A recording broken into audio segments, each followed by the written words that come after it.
himself on the giant screen and look like he's impressed with what he sees. আবেদন করলেই হাত তোলেন umpire.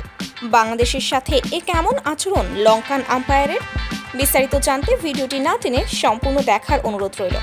আজ বুধবার কলম্বোর প্রেমাদাসা স্টেডিয়ামে টসে জিতে ব্যাটিং বেছে নেয় শ্রীলঙ্কা।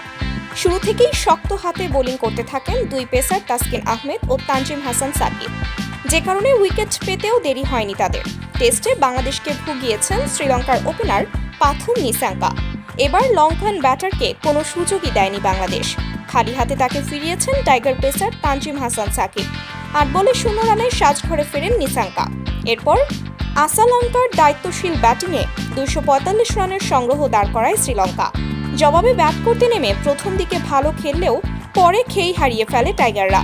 ঠিক তখনই আম্পায়াররাও যেন সুযোগের সদ্ব্যবহার করেন, কেননা হাসালঙ্কার প্রত্যেক আবেদনেই হাত তুলেছিলেন আম্পায়ার, যার সব রিভিউতে দেখা যাচ্ছিল আম্পায়ার্স কল।